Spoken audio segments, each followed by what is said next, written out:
Is it working? Okay.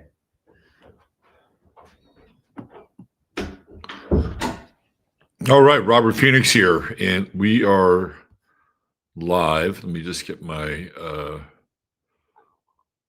microphone external pro. We'll use this tonight since we're going in with the earbuds. How is everybody? It's a Sunday night. Welcome to Sunday Night AstroLive, and we're going to page 6 of the astrological world tonight. I couldn't help myself. I had to pull back the curtain on the lovers, Kash Patel and Alexis Wilkins. Now, we'll get into this tonight. We're also going to get into the chart of the moment, so we'll find out where things are and where things are going, because we're about to see some things happening with Jupiter retrograde here pretty quickly. And the Jupiter retrogrades can be tricky, especially if you've been being expansive in a particular area of your life. All of a sudden, the retrograde is assigned to start pumping those brakes, and maybe look at where you're being a bit lazy and perhaps taking things for granted a bit, which is the want when we go through a Jupiter cycle, especially Jupiter in Cancer, which is a nice placement for Jupiter, and particularly during the holidays. It's but we'll have retrograde, so it could be good. It could be people coming back together. There could be the mending of fences and family ties. People have been through a lot over the past 5 years. I mean, we can go back to 2020 when everything just seemed to just slide off the face of the equator. Everything just literally went south. And a Jupiter Cancer retrograde could be a return to a more peaceful, more stable, steadier periods where people remembered how to treat one another and how they were more sane. There could also be a whiplash effect when it comes to things like tradition, because Jupiter in Cancer is really, really big into tradition. So you get a bit of a whiplash effect with something like that as well. And it could almost be too traditional or too stultifying, right? Like you kind of like it, it's sort of like those yams, those candied yams with the marshmallows on top. Like the first scoop is really, really good. But when you go back for the second and third one, you're kind of like, I don't know. This was really good, the first scoop. But by the time the third one comes around, I feel like I'm already onto dessert, right? So, but I do think overall the tonic for a Jupiter retrograde in Cancer could be quite good. The only letdown, or the only thing you have to watch out for, is sometimes there can be a bitterness with Cancer.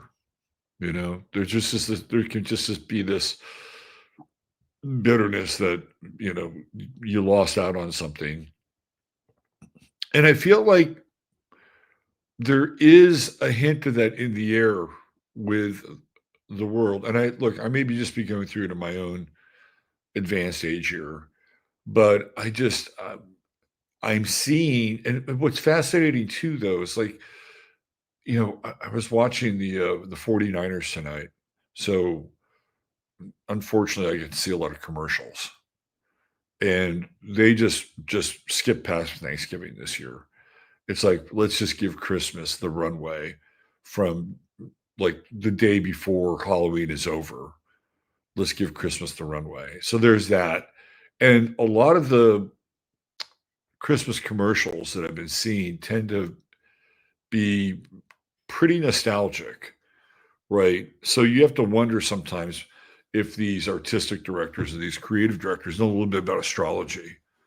I think Walmart has got to take off on a Dr. Seuss book, uh, the Grinch who stole Christmas, right? But it's the good side, not the bad side. You're not getting the Grinchy side. You're getting the side where they get to experience Christmas, and everybody has, jolly good fun and warmth and cheer. Like this is fairly abundant in the early slew of Christmas commercials. They're nostalgic. They're looking back. I just saw a Coke commercial, and Coca-Cola basically invented Santa Claus. If you weren't familiar with that, you can look that up.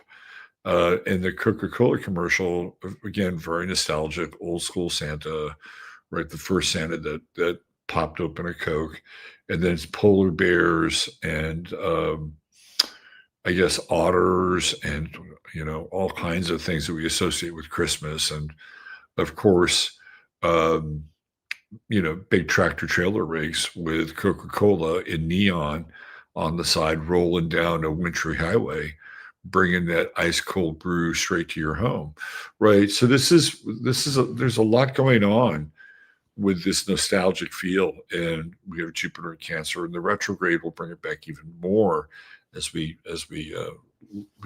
take time to look at our roots and look at who we are and where we are and where we're going. And in a lot of ways, the country is really at a crossroads, because there seems to be either a fork in the turkey or a fork in the road, one of the two. And there's this whole idea of what it is to be an American, or what it is to be MAGA, or what it is to be a patriot. It is truly a house divided. And there are certain factions on the internet that will tell you that everything you see is just a pantomime, it's just a show, it's just a play of shadow puppets, and the real thing is happening behind the scenes, and you're not going to get it, you won't see it, and only things can happen in a certain sequence. So there's that alternate reality, and I think it just it's built in with the Trump Gemini model. You know what I mean? It's just built in with the model that you would get one version of him, you would get another version that would be, on the side, esoteric, occulted.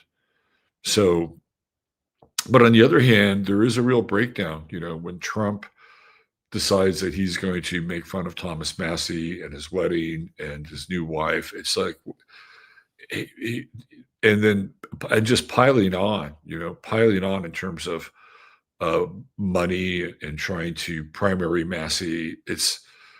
And then you have Marjorie Taylor Greene splitting, and so she's another Gemini as well. So there's this it's going to be very interesting to watch this divorce kind of get played out. And unless Trump pulls a rabbit out of the hat, right, and that has nothing to do with the war, by the way, but does something that's unexpected and brilliant and very American, it's going to be really tricky, because with this, the United States is a Cancerian country. We were basically built on Cancerian values in a lot of ways, right?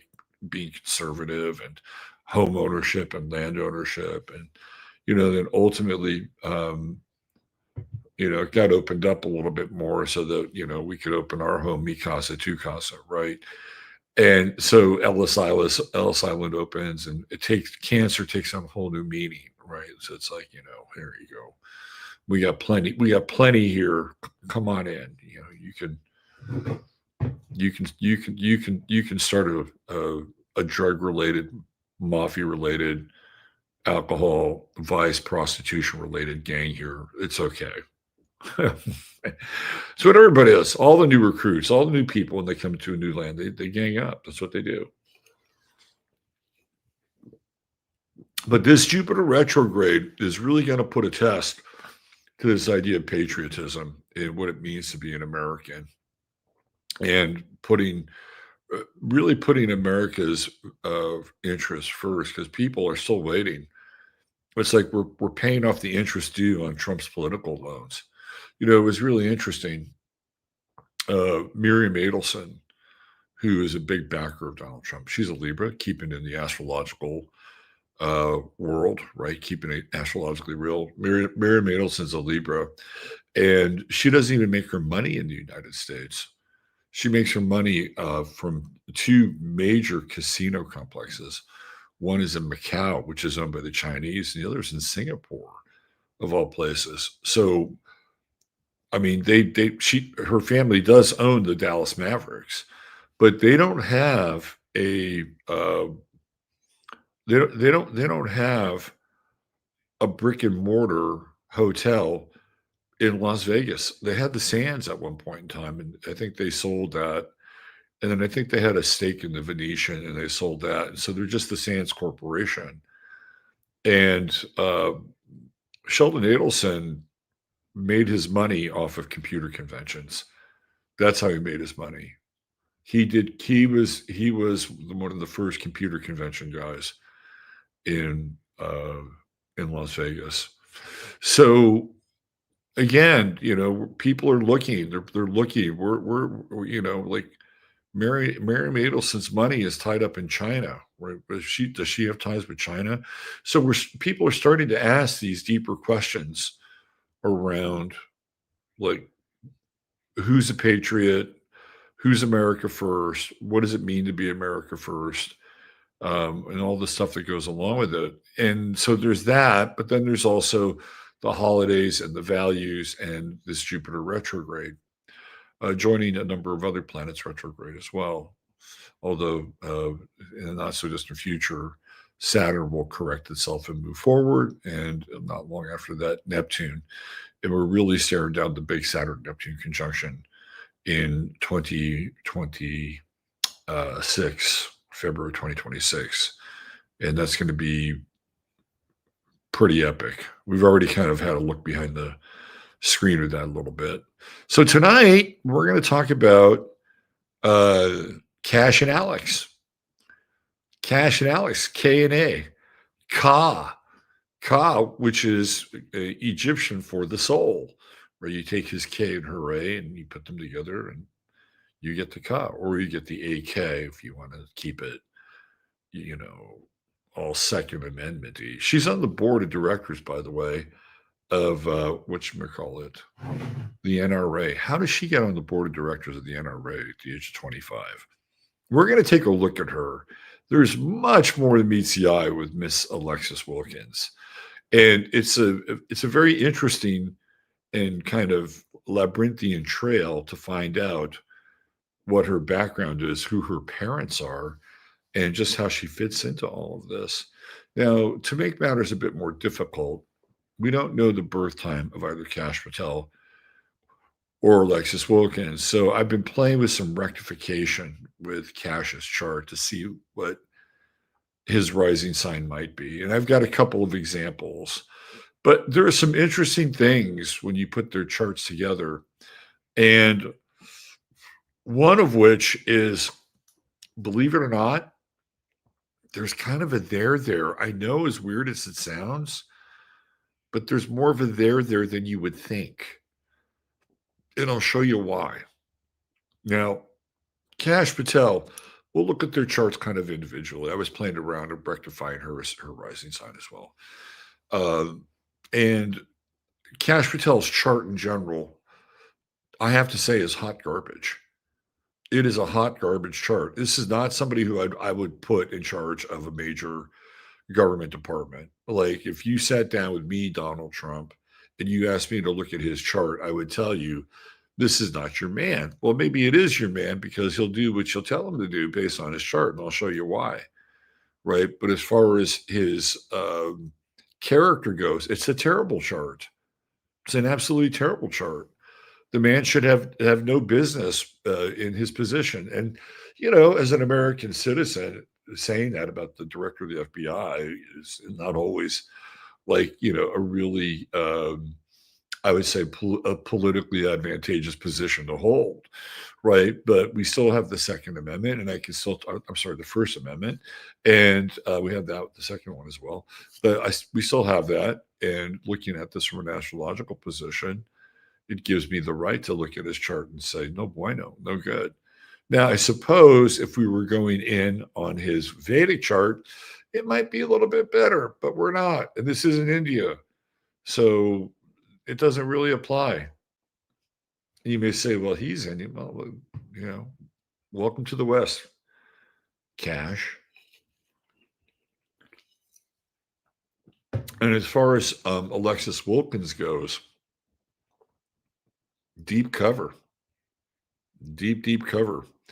She's a very mysterious young woman for a number of reasons, which we'll get into. Least of which her being a Scorpio. You know what those Scorpios are into, right? They're into power. Power, baby, power. It's a powerful sign that's into power.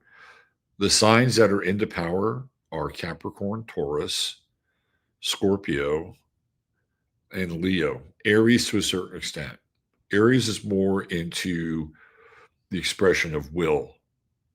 Power is a kind of a byproduct of that, right? But those are the power signs: Capricorn, Taurus, Scorpio, Leo, pretty much for the most part. Aquarius isn't really that concerned with power. Neither is Sagittarius. Sagittarius is much more concerned with the truth, which is at odds with power. Although you can say the truth is the ultimate power, but it doesn't always hold up like that here in 3D. Sometimes truth could be a liability. Just ask Confucius. All right, let's see. Who do we have here? Who do we have? Let's do this little quick little roll call. I'm not going to start at the beginning. Let's see. Who do we have? How about Ratchet Boo? We'll start with Ratchet Boo. That's a good one. What's up, Ratchet Boo? Tom Jordan is here. JJ Rain de Blanc. By the way, if you're looking for gift ideas, JJ is your person. She's a tremendous jeweler, right? And she has so many great gift ideas. So check out JJ Rain de Blanc's website. Highly recommend it. Esther Swift, I'm seeing Thanksgiving decorations here in Utah, probably Home Depot, lots of giant inflatable turkeys.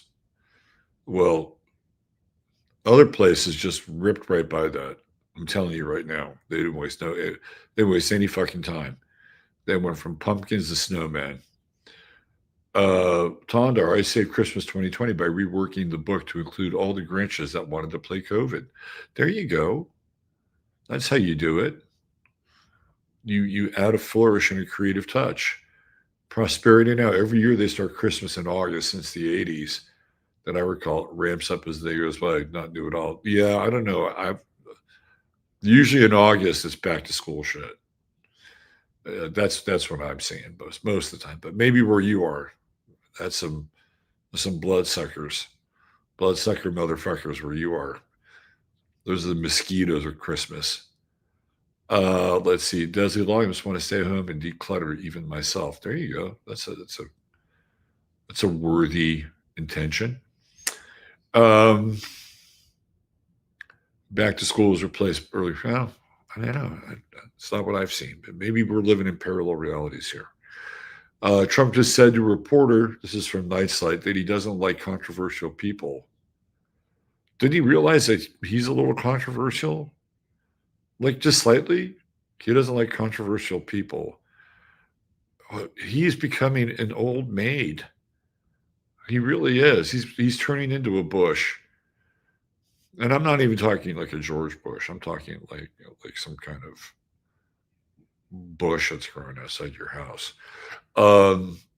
Veronica's Barn is here. Cheerful colors on my shirt and glasses. Well, I'm here to uplift the mood. I'm here to bring the positive with a capital P. Peter Bayonne is here. Speaking of P, Trump's digging his own grave with the despicable things he said about MTG and Massey. He doesn't. So here's the cold hard truth about Donald Trump is that he doesn't need the masses anymore. He doesn't need Massey. He doesn't need the masses. He doesn't need the people. He got the votes. He's in. He doesn't need them. Now all he has to do is pay back his donors. And I think somewhere Trump has this feeling of his own mortality. That's my sense, right? My sense is a feeling of his own mortality. And I got into this the other day over on 15 Minutes of Flame, and I looked very intensely at his 8th house where Saturn is about to take up residence for 3 years. One of the first things it's going to do next year is oppose Neptune, and that's an illness. That's an illness and a crisis, and it puts him in a hospital. In the hospital he may not get out of, right? Not only that, but Saturn squared Mercury, which means that Donald Trump is not going to be able to communicate. How about that? That like who's going to be doing the talking? This is all like, February, March, April of next year. This is when, so he's got this Saturn transit the 8th house. He's going into the underworld, right? And that's where you have to declutter, and that's where you have to get rid of all your baggage. And the opposition with Neptune is usually hospitalization, right? Like I've had Neptune opposing my son, and I've been to about as close to a hospital as you can get with 3 visits to a cardiologist. So I know all about Neptune oppositions. But Saturn and Neptune, and especially in the 8th house, which is Scorpio's house, and Aries, it's like the will to keep going is really tested during a time like that. So he's got his challenges ahead of him. And I can see why he sort of doesn't really care anymore, because, from a political functional level, he has what he needs. He doesn't need to, because he's not going to run for president again.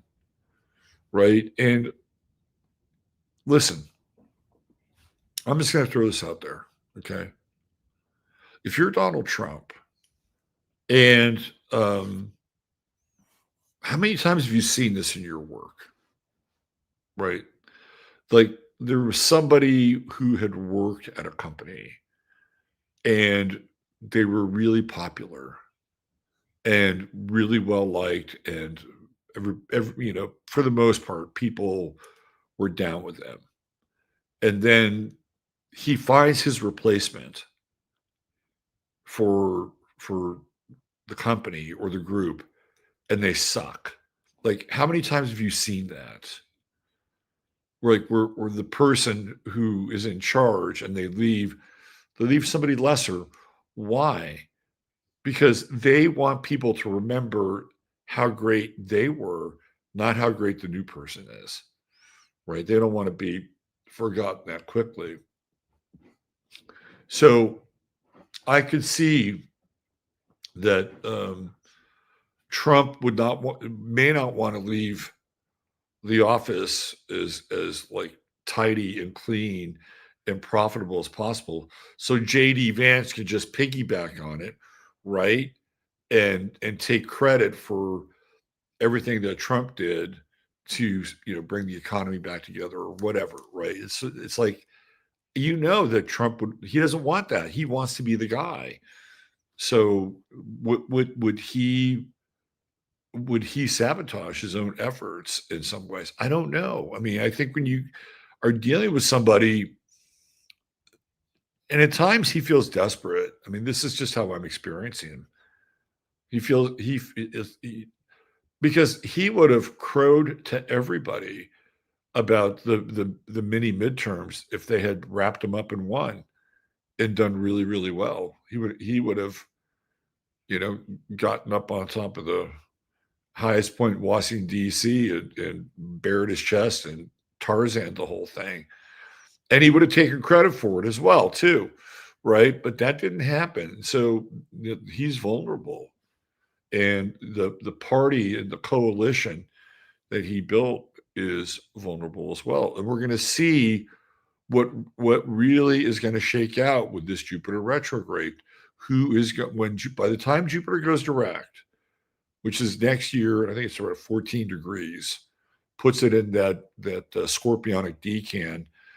Whoever is left standing during that time, they're the ones that are going to determine the direction of conservatism, to some extent the Republican Party, patriotism, America first. Who is ever on top when Jupiter goes direct, they're the ones that are going to determine this next cycle. Now, God forbid that the Democrats finally decide to go back to being Hubert Humphrey-like Democrats, which is what Steve Bannon wanted all along. Steve Bannon was a populist and he was a Democrat, but he saw that the Democrats couldn't live up to their populism, so he got behind Trump, right? And the whole idea of populism is really more of a Democratic idea than it is a Republican idea. That was embraced by Trump. so that he could have his Vox Populi and all those planets in his third house get I'm sorry, 11th house in Cancer get activated. He became the voice of the people. All right. So why don't we do this? Why don't we get into where we are now, and then we'll look at kind of the week ahead, and then we'll get into the lovers, the star-crossed lovers. Okay. As always, thank you for being here and spending your Sunday night with me. You could be doing many things. Let's see where we are. There we go. I'll put me down here. And let's pump this up just a little bit right here. This is from 7 o'clock tonight. Here we go. Okay. There's Jupiter. She's retrograde at 25 degrees right there. So this is what I've been talking about. But we do have a great grand trine. Look at this. We've got the sun in Scorpio, and it's in Cancer's decan. And we have Jupiter in Cancer, and it is in the Piscean decan. And then we have Neptune and Saturn in Pisces and the Scorpio decan. So we're having this very interesting trinity of very deep watery effects, most of which is retrograde. Mercury's at 2 Sagittarius. So by Friday, it'll be retrograde in Scorpio. So we're going to have a Mercury. That's going to be a very interesting time. Very, very interesting time. I think that there's a lot of dirty shit that's going to come out. You know, we're having Mercury retrograde come out, right? And it's going to go back here, come into Black Moon Lilith. Here, let's do this. I'm gonna just do a Mercury retrograde check here, because I want to give you guys the days, because these are going to be important days. Okay, so Mercury retrograde, we get to 28 and 27, so that's the 20th. So that's going to be looks like Wednesday, Thursday. Wow. Okay. So circle Thursday. Thursday, we've got the Scorpio new moon. That's right. We have a late Scorpio new moon on Thursday. It's pretty wild, right? Because here, I'll show you. This is the good old ephemeris. We're going old school here. So this is where we are. Here's Thursday at 27 degrees, and there's that moon right there, right? It's coming out of being balsamic, and we're going to have this very odd, very late Scorpio full moon, and then there's Mercury right there retrograding. It's at 28 degrees. Basically goes 0, 20, 29, 28, boom, right there. So circle Thursday on your dance card. Venus isn't too far off the mark there, too, is it?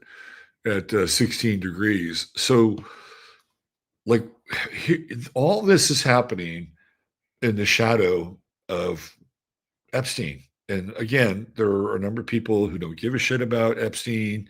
They think it's a big distraction. It's become so.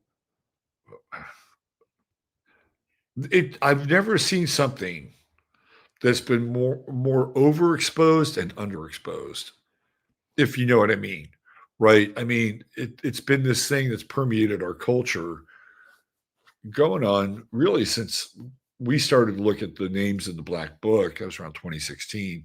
So for about the last 9 years, and for the last year, it's been almost inescapable.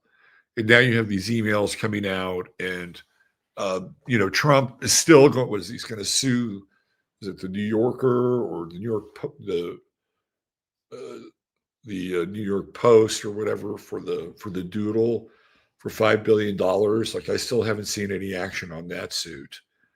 So you're having all these things start to come out now, and now Congress is back together, and Mike Johnson is frantically trying to hold the GOP and the Democrats who are working across the alley to bring this forward. Right. Now, do you think that maybe if Trump had been a little cooler to Thomas Massie, maybe Thomas Massie wouldn't be so hot on his case? I bet you Thomas Massie's really fucking pissed, and now Trump is taking shots at him getting married again. Like, if there's anybody who lives in a glass house who shouldn't be throwing rocks about marriage and divorce, it's Donald Trump. And I'm sure he would have some very self-deprecating humor around that if you caught him on the side, and I'm sure Trump is very funny, and I'm sure he's very likable. I know people that know him. I know people that have hung out with him to a person. They all say he's great to hang out with. He's super nice. He's a really good listener, right? In spaces like that, the best parts of him can come out. But in these other tight spaces that we're seeing him in, now we're seeing a bit of a different side. And this Thursday, just circle Thursday on your calendar. This is a day when lots of dirt comes out. And especially with this retrograde, man, it's going to be something else. And then that moon goes into Sagittarius, and everybody is just, flush with justice and say, we want the truth. We want the truth. We want the truth. And what's interesting is that they're going to try to spin this into a partisan thing. Well, it's not a partisan thing. It's completely bipartisan. But there are people on the GOP side, the Democrat side, who are guilty of sin. And Bill Clinton in his blue dress is one of them. Right. And then you have, the thing that's always just bugged me out. It's like Trump says, oh, yeah, there's nothing here. This was much ado about nothing, blah, blah, blah, blah, blah. He was a bad guy. Nothing happened. Right. Just trying to sweep it under the rug. Meanwhile, Prince Andrew gets excommunicated.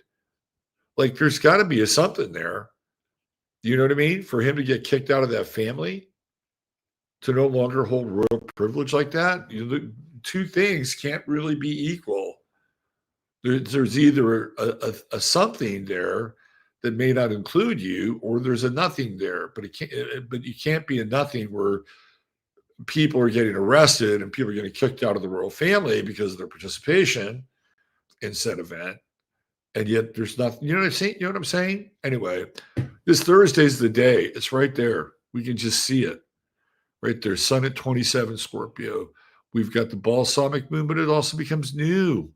It's a new moon. It's a late new moon. And then we have Mercury retrograding right bang on the sun like that. You just think about that. Like, the sun is in all of its like aurora boreali glory, with all this high spectrum like frequency and radiation, like all the gamma activity that is coming out of the sun is being shot through a prism to the planet that theoretically is closest to it, which is Mercury, right? I mean, just think about that.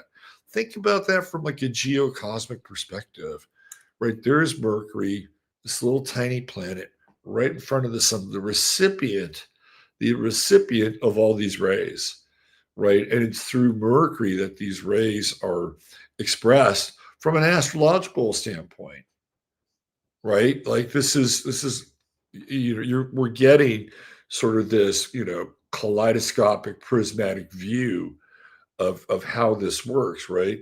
And then the moon is right there as well. So whatever is emanating from the sun that day, if we're still in this really frothy, high magnetic frequency sort of storm, right, that the sun has been producing during this time, look, it could be just, I don't know, like Geraldo Rivera at Al Capone's safe, which they had already been in, by the way. They'd gotten everything out of there that they needed to get, and then they went in there. It was a big nothing.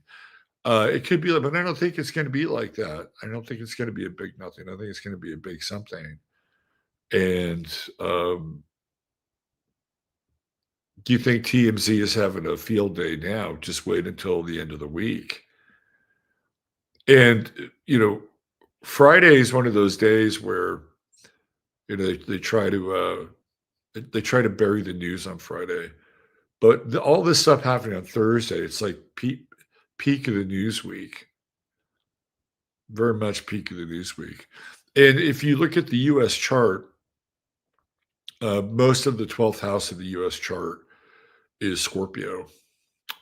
So again, it's these, and it doesn't just have to deal with Epstein, but because we're dealing with sex, the taboo, the underworld, and for me, there are two signs that I've always associated with spycraft more than any other sign or signs, and that's Gemini and Scorpio. Because Gemini, of course, you have the ability to have an alter ego or different identity. Where like Jason Bourne, that's not really his name. He's got another name. If you're a spy, you have these other identities, which is very Gemini, and partitioning the self and everything. But in Scorpio, it's very deep secrets, need to know basis, and a lot of times it has to do with very dark subterfuge and working with people that aren't always on the good guy side. You find that a lot in the intelligence world.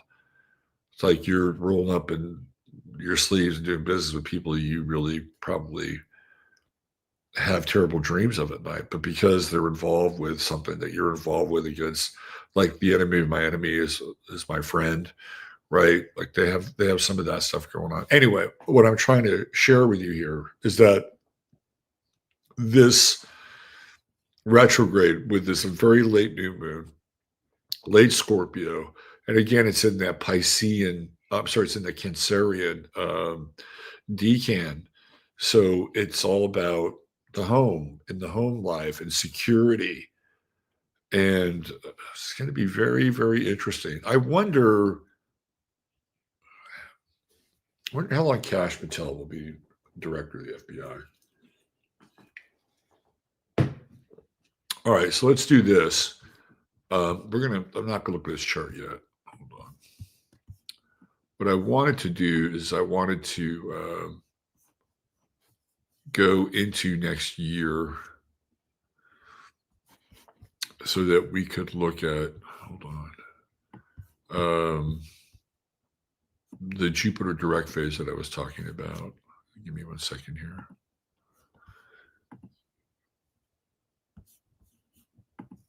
Okay, so this is 2026. It's in March, I believe. So here we go. Here's Jupiter direct right there, March 10th. So March 11th, rather. 3/11. Wow, what a day, huh? 3/11. That's a big day. That's Fukushima Day. Anyway, whoever is on top when Jupiter goes direct in Cancer, because we're seeing this divide in this fork with sort of the Republicans and the conservatives and the patriots and the American firsters and MAGA. It's fracturing. But who is ever on top when Jupiter goes direct will be the guiding force moving forward of conservatism in the United States of America. Whoever's on top at that time. So between now and then, there's a major scrum with Jupiter retrograde, and people are asking very serious questions about America and who gets to profit from our tax dollars first, who gets more aid, who gets special privileges, who gets special appointments. It's all coming up. It's all being just regurgitated. And Jupiter retrograde in Cancer is like, it's major, right? Like nobody takes anything for granted. Just because you might say you might wear the right hat, or You might say hoorah or, you know, whatever. It doesn't necessarily mean that you're on the right road. You could be on the wrong road, and it's usually it takes a big person to say I was wrong. And this is one of the things that I've noticed about the so-called right versus the so-called left. There are plenty of IG reels or people on Twitter who were saying that they were wrong with voting for Trump for a third time. And you're seeing this, and you may still believe and be a believer, and God bless you, right? He is kind of a weird. He's kind of a weird wizard, and so he pulls shit out of the hat sometimes.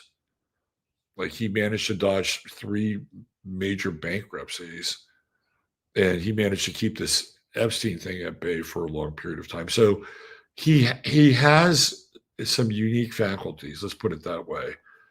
So it wouldn't be out of the question if he could somehow turn this around and turn it into his advantage. But that said, again, getting back to the people on the right who have made these videos and are disappointed that the prices of things are still, well, you got to wait for the tariffs to kick in. This new system hasn't come in yet, and you're not going to be able to take advantage of the new system because the old one is so broken. It's going to have to go through some of this pain, and some of that is going on. But there are people who are just tired; they're over it, and it feels to me like this is just my own observation. Maybe you could leave a comment or bring it up in chat, but it feels to me like the people that are on the right, so-called right, or people who are invested in truth have a much faster turnaround time when it comes to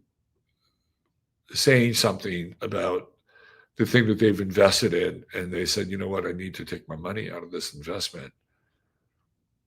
I bought too much stock in this dude, or I bought too much stock in this ideology, and I've seen that.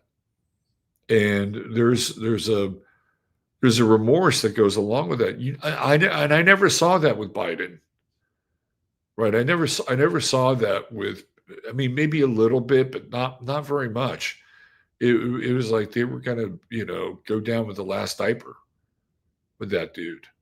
They were. It's just how they're wired. They don't sit there and go, you know what? I feel like a fool for voting for this guy because he's obviously not president. Like they didn't care.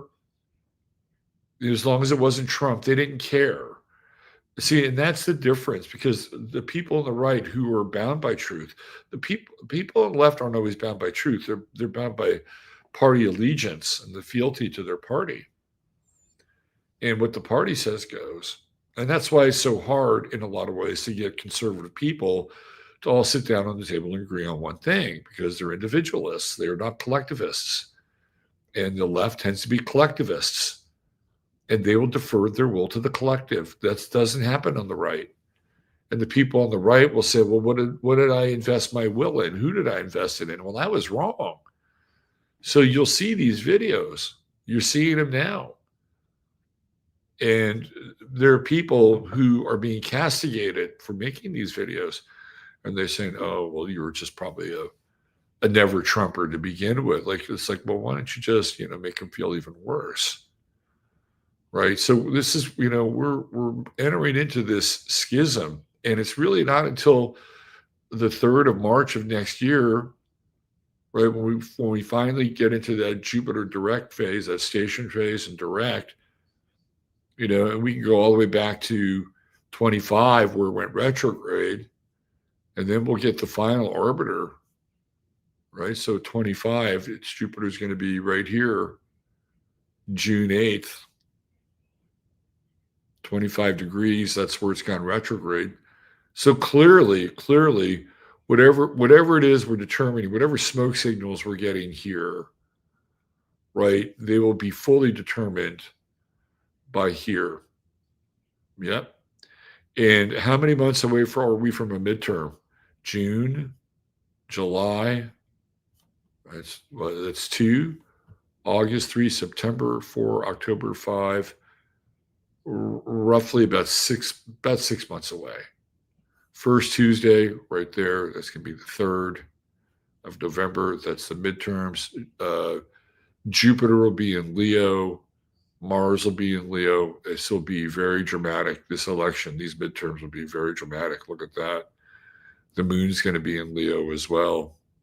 And Venus and Libra, we could come out of this with a completely even House and Senate, or close, as close to it as possible. Very, very, very close, right? Very hingy in both of those areas with Venus and Libra. But, maybe there could be some interesting bipartisanship that would come out of, if you're into the government thing. Like, that's if you're into the government thing. Other than a vengeance tour, I just don't know who's into it right now, because it's not very interesting. Unless you want to watch Kash Patel make a fool out of himself, or Pam Bondi. Apparently Pam Bondi's in some hot water now too, that she's not answering certain questions that a particular judge is forcing her to answer. Pam Bondi's a Scorpio. She knows a lot of secrets. I can tell you that right now. So, yeah, whoever is on top of the narrative by March 11th with the conservatives and the patriots and the America Firsters, that's who's, and it's going to be interesting with this Jupiter retrograde, because all the things, like, there are people that we sort of took for granted. Oh, well, they're on our team. And it was like, oh, they're really not on our team. But then on the other side, you'll see people who weren't on your team, and it's like, wow, they could be on our team, right? And that gets all the way back to Pluto and Aquarius. And this is when, I've been talking about strange bedfellows for a long time now with Pluto and Aquarius. And you can see this even in Washington, where Ro Khanna and Thomas Massie have come together. Thomas Massie on the right, Ro Khanna on the left. You've got Massie from Kentucky, Khanna from California. And they have figured out, like, no, this isn't working. This is not working. The people, and the reason they're doing this is because they're not politically grandstanding. It's because the government is being held hostage through any number of intelligence agencies that are extorting public figures. I'm not just talking about politicians, but public figures. Somebody asked about Bill Gates earlier, Bill Gates's chart. I've done a big breakdown on Bill Gates's chart.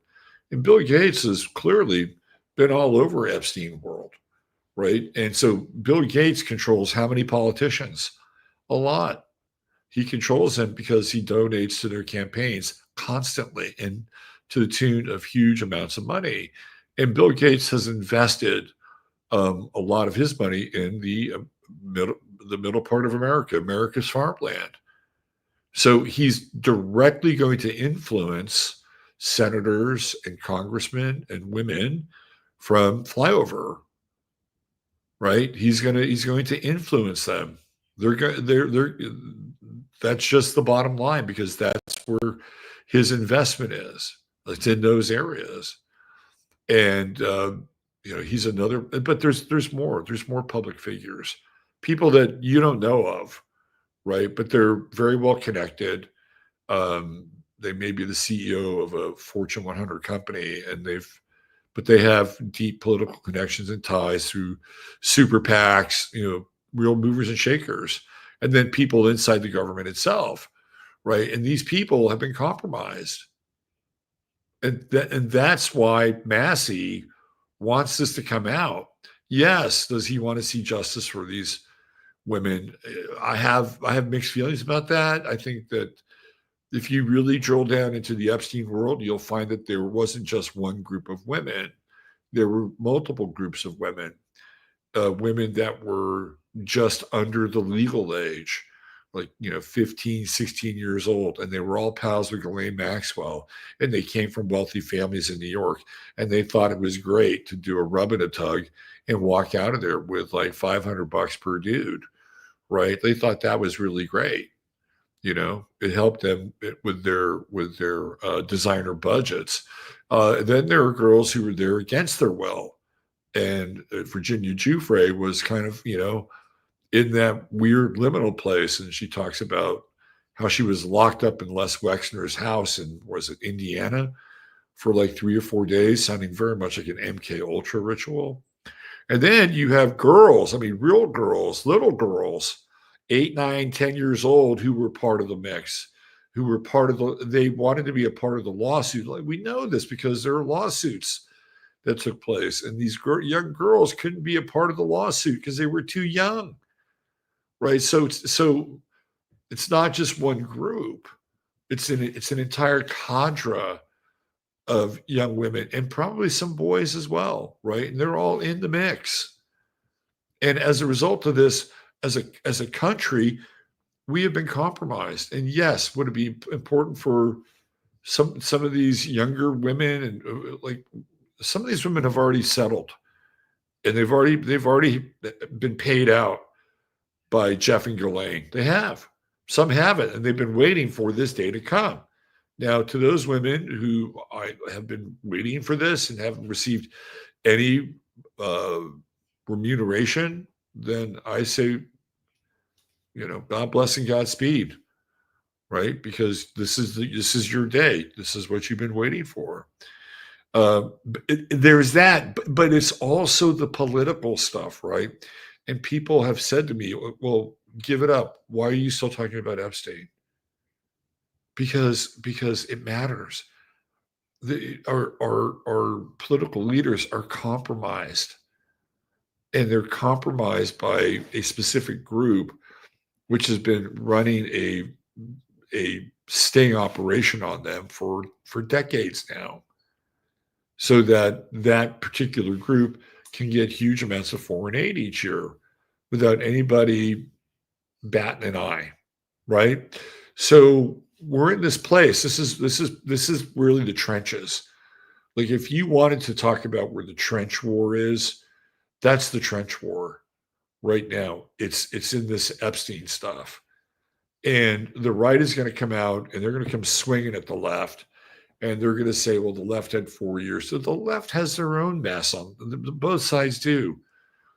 Both sides are equally culpable when it comes to being caught up in this honey trap, right? So it's going to be really interesting. It's like the Spider-Man meme, you know, with the two Spider-Men who are pointing their web hands at each other. That's what it's going to look like.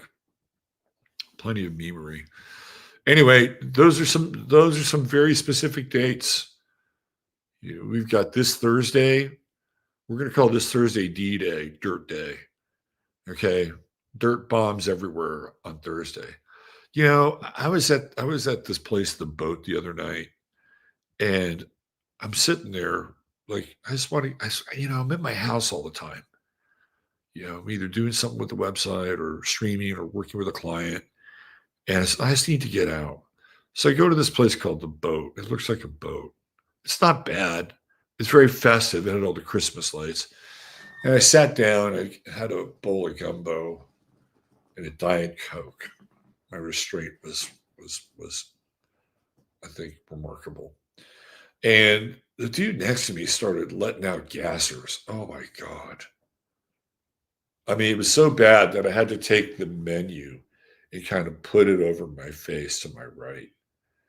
And I'm like, dude, you're just a. Then he got up to go to the bathroom. I'm like, thank God, go take care of that shit. And then he left. And he didn't even take his food with him. I understand why. Yeah, it didn't sit too well with the old tum tum there, did it? And it's like, it's like, I'm not going back to that place again. The Virgo in me got really, really disgusted. And I can hang out with some loose ends, right? Like, not everything has to be perfect. But in that moment, ooh, funky, funky, funky. All right. Let's go back to the chart of the day, or the chart of the moment. Where are we? Hold on.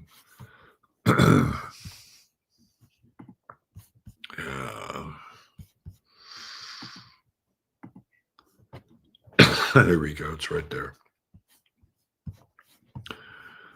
Right there. Okay. Let me get back here. I'll put myself. So that's us right now, right? And we've been talking about this moon here in Libra, which will be new in Scorpio. What a strange new moon. It's just strange. The sign is getting ready to peter out. And oh, hey, new moon, Scorpio, right? So in Libra, at least we can talk about these things in a fair and balanced sort of way, at least for the time being, right? But the sun is coming around and it's going to start to oppose Uranus in Taurus. This is quite earth shaking when it comes to money.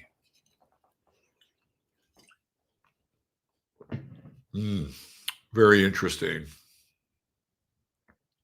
So Bitcoin went under 100 grand, right? I don't know what it's at now. I don't really follow it that much, but the last time I saw it was around 95, 98, something like that.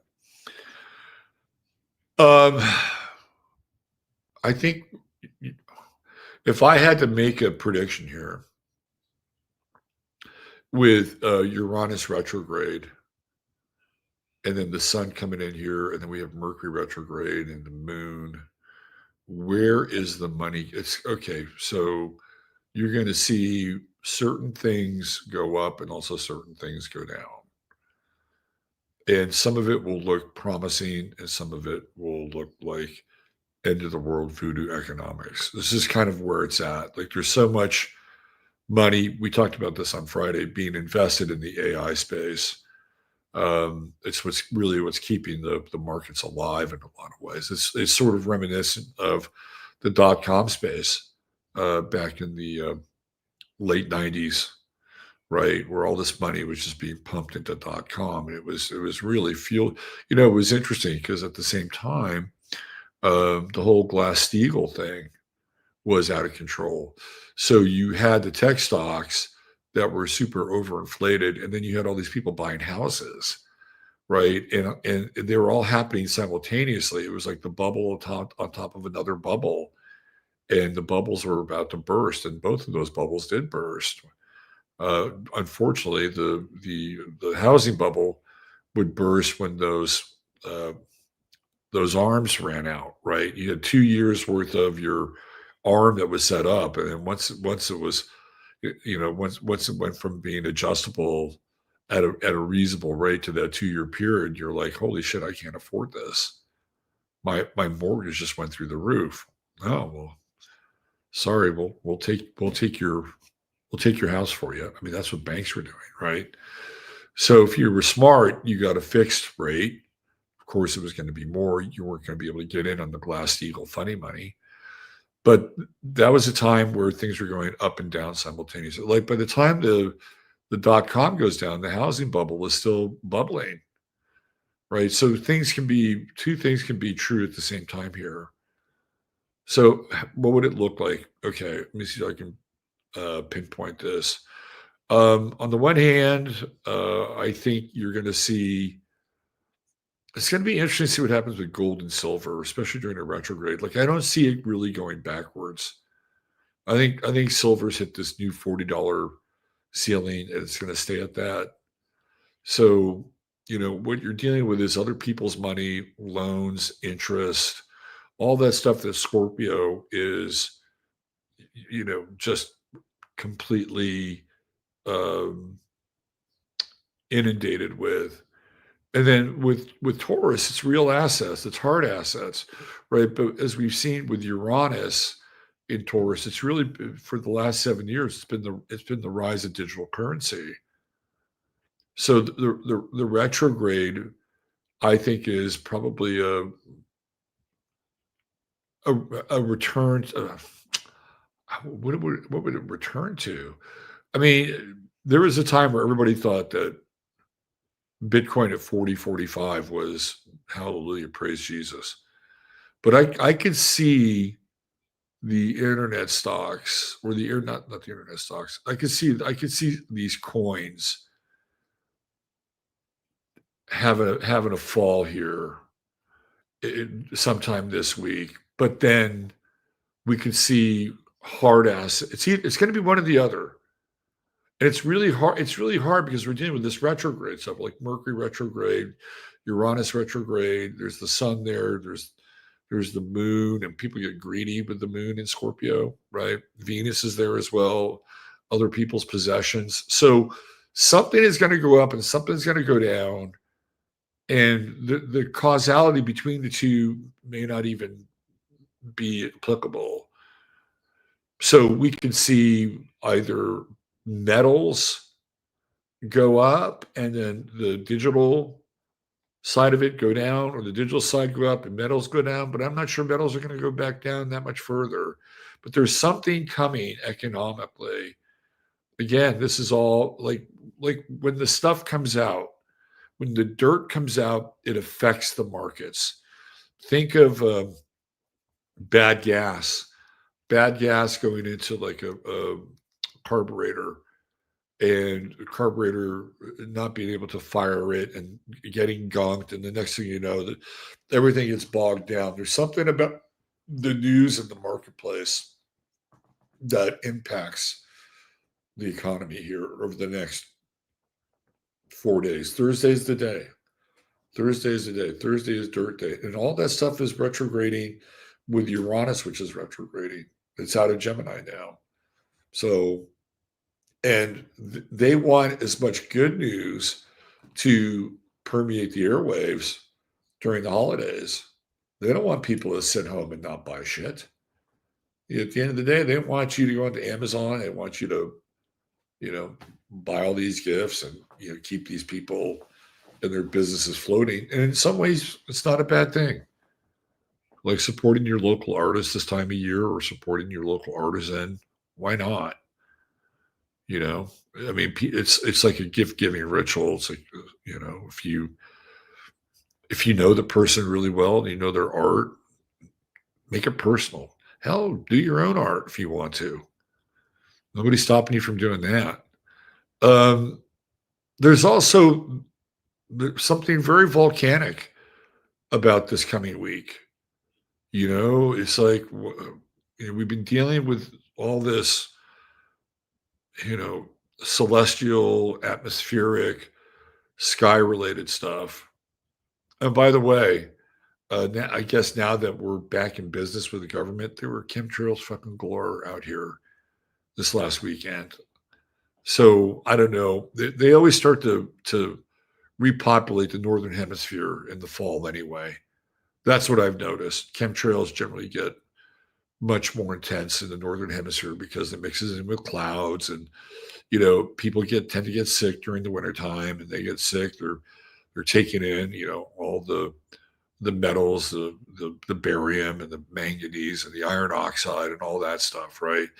And then you people in the southern hemisphere, because you're moving into your spring summer, right? You don't get as many chemtrails, but it flips with the seasons. But I do feel that there is something volcanic in the mix here with Uranus retrograde and all these planets lining up in Scorpio. So remember, by Thursday, the moon will be here. It'll also be conjunct Black Moon Lilith. So you have a Black Moon in Scorpio, conjunct Black Moon Lilith. You've got Mercury retrograding back onto it in Scorpio. There's the sun illuminating all this darkness. And Venus is, okay, well, where are the connections? Where are the networks? And Uranus is out of the blue. It's the lightning bolt that just, comes down from Mount Olympus and zaps people. It's Zeus's lightning bolt. So this is going to be a very, very, very, very interesting week. Now, listen, if you follow your instincts, follow your hunches, right? You can follow your psychic perception. This is actually a really good week. This is when I talked about this the other day when the moon was in Leo, and I said there's going to be people out there that are going to want a fistful of drama, right? You can go there if you want, or you can just circumnavigate it and find the flow and get to where you need to go and see who you need to see, connect with who you need to connect with, and you can stay out of the fray. It's possible. And that's what this grand trine has been about, and especially with the retrogrades. And I feel like the key with these retrogrades is there's a word, and the word is simplify. Simplify your life. I mean, look at even Ceres is retrograde, Chiron's retrograde, Uranus is retrograde, Jupiter's retrograde. You don't want to make your life more complex with a bunch of retrograde influences going on. Mercury's retrograde. You want to simplify. You want to make sure that where your money is at night. You want to make sure you know where it's going. This would be a really good time to. I think I'm probably going to get one of those apps just to find out how many fucking subscriptions I have. Like, because I know I got some other that are bleeding my ass. So simplify, simplify, simplify. Even coming up here on the Thanksgiving weekend, which is 2 weeks from now, the simple meals are good, right? If you're gonna break bread and sit down and share food with somebody, right? You don't have to go all out. Although it's a very Sagittarian holiday, which is what I love about Thanksgiving. I've always loved Thanksgiving.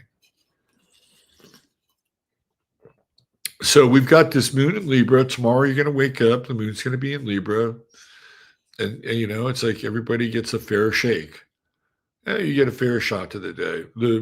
There can be almost an overexuberance with a Jupiter square with the moon. So it would be like that guy Ned from Groundhog Day that would always go up to Bill Murray. Remember that guy? He's like Jupiter square the moon. He's like over exuberant. He's totally over exuberant. There is that energy tomorrow. It's okay.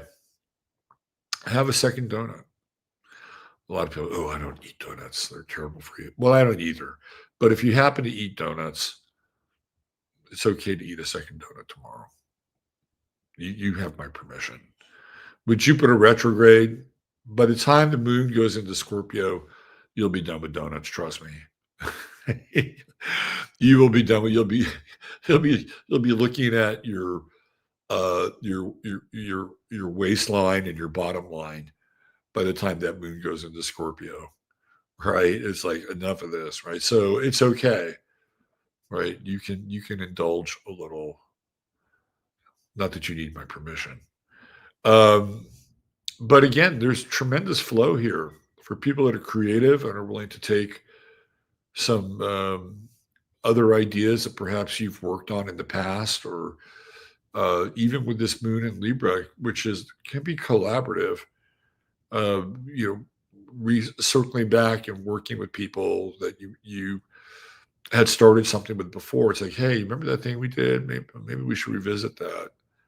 I mean, these are all really good things to do during the retrograde cycle. Go back and pick up things that need finishing touches, need to be redressed, need to have sort of a different take on where you were when you were part of a project at an earlier point in that process. And a lot of times with the retrograde, you can get very fresh eyes.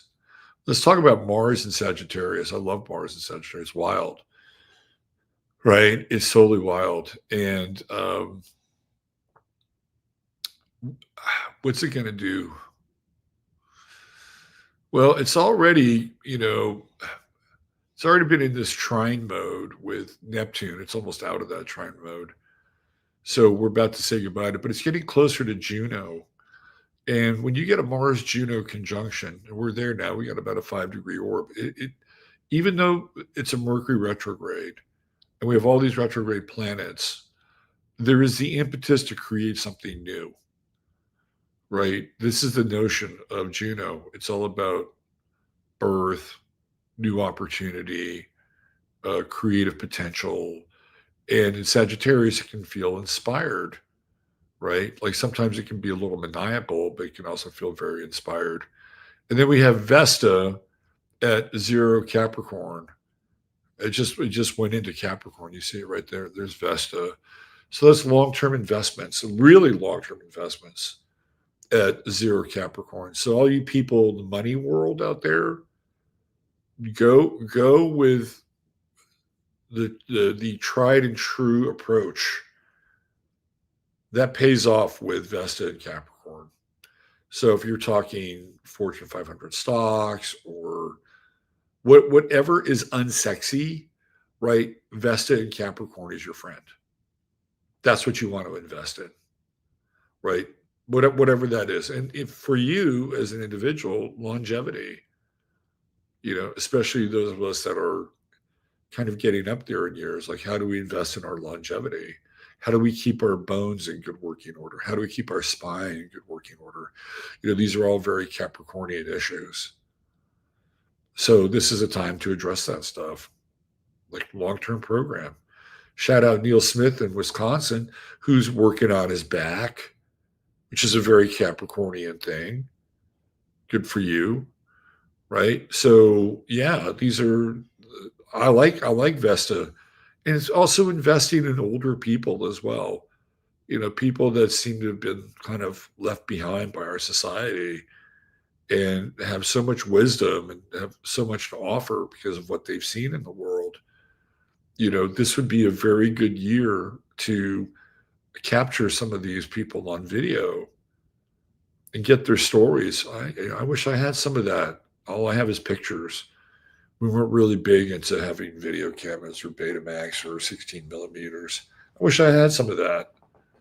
So with Vesta and Capricorn, especially because it's going to be around during Thanksgiving and it'll be there during the holidays, capture these moments because you don't know how many more you're going to have.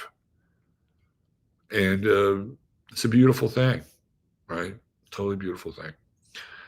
Okay. All right. So let's see. When did I start? 7. So I'm an hour and 15 into this. Shall we move on to the main course? By the way, once we get through this weekend, or Friday, Saturday, Sunday, with this moon in Sagittarius, is going to be wild. This weekend is going to be wild. I can tell you that right now. With that moon Mars conjunction in Sagittarius, wow. You're gonna hear people say shit and do shit you would never have thought of. Like, what? What is that person doing? What's coming out of their mouth? People won't be able to tell the truth fast enough. That's going to be wild. And some people who are going to be caught in the undertow of all this Scorpio, well, they'll act out during this moon Mars Sagittarius conjunction. They'll act out. They'll go through some form of avoidance through self-indulgence. But I think the energy around the weekend is kind of wildly exuberant in a weird way. So, but we'll be here. We'll be here on Sunday night to talk about it. And we'll be here to talk about what might have happened on Thursday, because that is Dirty Day. That is D-Day. The Hammer of Thor. All right, shall we talk about the lovers? The lovers.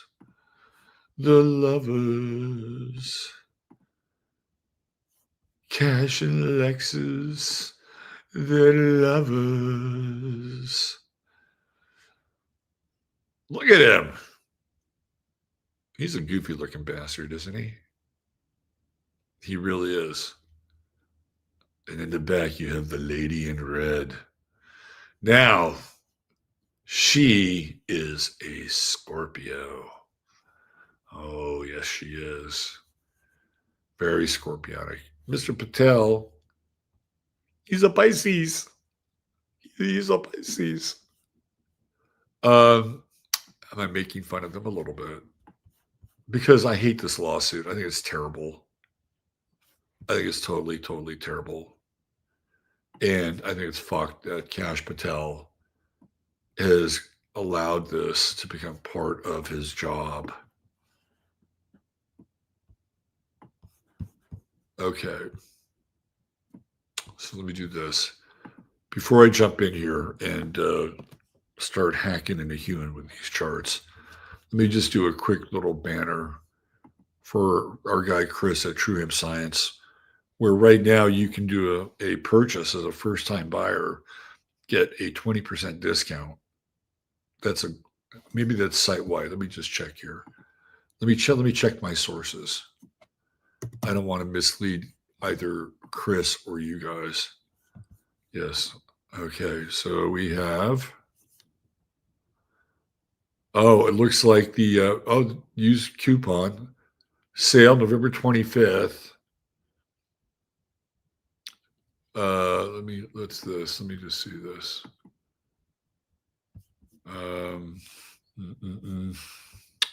Future products. First time customers receive 20% off your first purchase. There you go. Right there. I'll show you. It's right here. 20% off.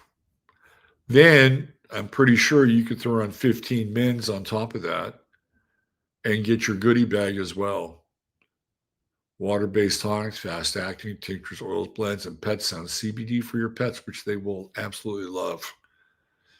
So if you're looking to invest in CBD as part of your daily routine, this is your opportunity. TrueHempScience.com, your one-stop shop for all things CBD. The best CBD products in Texas. Hell, if they're the best in Texas, they got to be some of the best in the United States. And if they're some of the best in the United States, then they got to be some of the best in the world. There you go. On Friday, I'll be doing a show from the our guys in San Marcos with Silver Botanicals. Doing a live show there. And guess what? We have a new package, a new offer set up for you. And you ladies are going to love it. You're going to love it. That's coming this Friday from Silver Botanicals. All right. So let's take a look at Kash. Let's just take a look at him. I have two charts that I've put together for him because there's no time of birth, right? So I'm playing around with some rectification here. And my first Kash Patel chart is Virgo rising. Okay. First of all, I want to talk about just his chart in general. Let's take Virgo rising out of it just for a minute. He is a mutable sign. He's a Pisces. This is not to offend any Pisces out there, please. This is not to offend you. I don't want a Pisces in charge of the FBI. I just don't. Put him in charge of the NEA or something. Right? I just don't want him in charge. I don't want maybe the DEA, maybe drugs, but not the FBI. And the reason why is because of the mutable energy involved. Kash has way too much mutability. First of all, Pisces will surprise you every now and then, right? Like sometimes Pisces will mount their force like a fucking, typhoon, right? And you get this wall of water with a Pisces, and it's overpowering. And you'll be surprised. And then sometimes they're as placid as, a still day on a lake somewhere, right? Or like just still water on the Caribbean, like not a typhoon. Like that. I mean, this is the nature of Pisces. It is the vast potential for the modulation of mutability that I don't necessarily think makes great leaders. So the mutable signs have their their place in the cosmos. Hell, I'm a mutable sign, but every time we had a mutable president, things go off the fucking rails. Donald Trump's a mutable president. He's a Gemini. George H.W. Bush was a Gemini. Lyndon Baines Johnson was a Virgo. Not a very good president. JFK, Gemini, mutable, things went sideways. Anytime we get into the mutability, it tends to get weird, right? Because it's just the nature of the sign. We haven't had a Sagittarian president in a really long time. In fact, I can't even really remember. We'd have to probably go back. Maybe Grant was a Sagittarius. But, the presidents that I think tend to be the best are the ones that are fixed in cardinal signs. And I think they're the ones that tend to, because they're willing to stand by like their decisions. There's not always some kind of an outdoor, right? So Kash Patel is mutable, but he's not just mutable in his sun sign. You go across the chart, and he's got freaking Mars retrograde in Virgo, right? And conjunct Jupiter. Like there's something OCD-ish about Kash Patel. Now I've got him as a Virgo rising here, and it's because I was shooting for either Virgo or Capricorn rising because he's got some imperfections in his body. Now, I'm not blaming him, right? We all have imperfections. But when you look at Saturn and you look at Capricorn rising, right? Saturn in the first house, Capricorn rising in the first house, or Capricorn in the first house, those imperfections stand out. There's a lack of like being symmetrical. One thing can be bigger than the other, 1 foot longer than the other. And he's got that weird thing going on with his cockeyed stare, right? Like to me, that's either going to be Capricorn rising or I would say Saturn in the first house of Virgo. But this is a man who's terrible with decisions. He makes them way too drastically. I mean, way too drastically. He's got Mars and Jupiter squaring Uranus in his chart, right? This is not good for solid and consistent leadership because Jupiter is going to make Mars bigger, right? So he's going to like, it's just, he'll sweat over the smallest details. Like right now, he's involved in this gambling thing with the NBA and this poker mafia network. Like, who really gives a shit? And it's like it's Jupiter in Virgo over accentuating the details with this Mars retrograde. He is not, I'm sorry to break the news to you, this is not a stable person. And I don't have a problem with the Mars Jupiter conjunction, but in Virgo and Mars retrograde, this is somebody who has a hard time like muscling their will. And in fact, he could lose his will quite easily. And he's got Mercury in Pisces. Again, it's mutable, right? So his thinking is going to be clouded by subjectivity. And right now, Saturn has retrograded about as far as it's going to get back onto Mercury in his chart.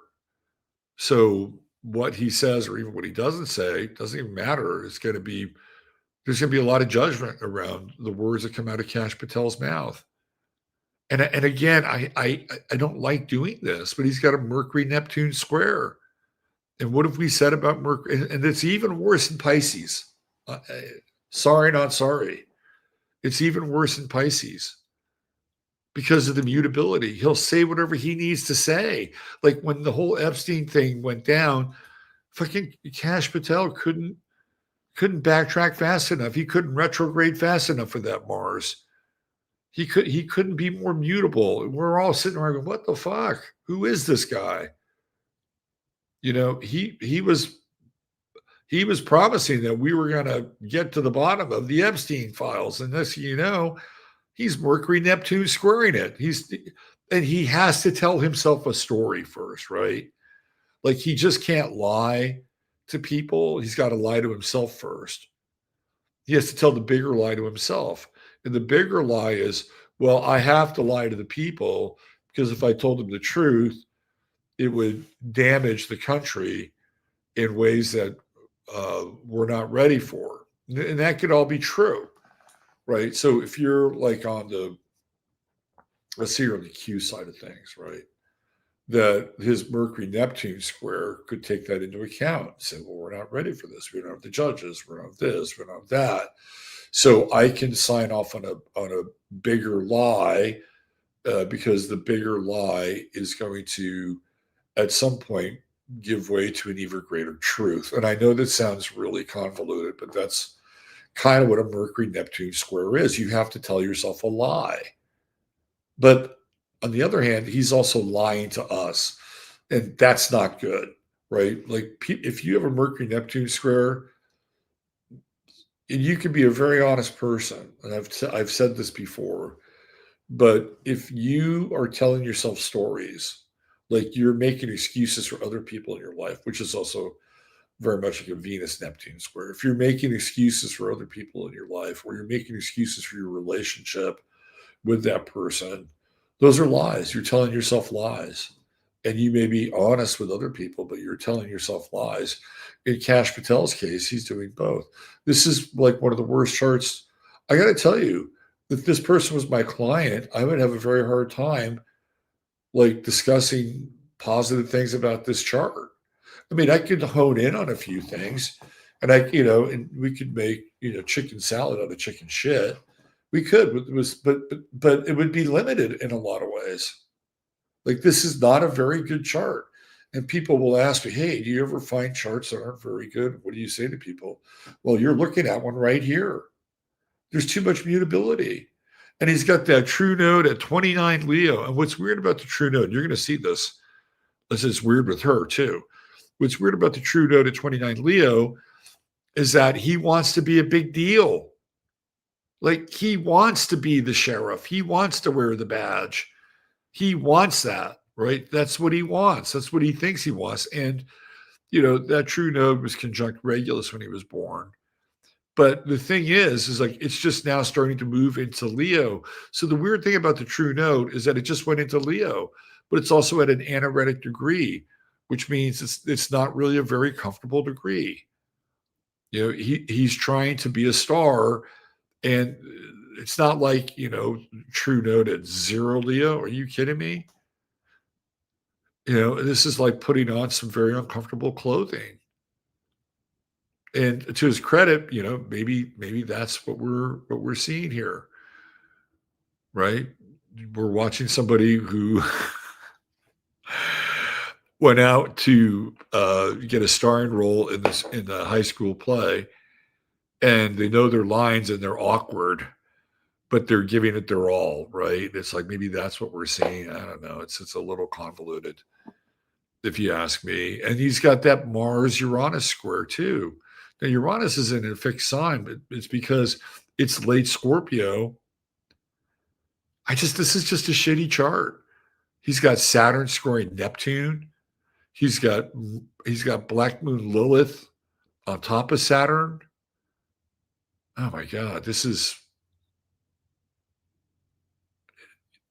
And then he has the moon in Cancer, which in and of itself isn't terrible.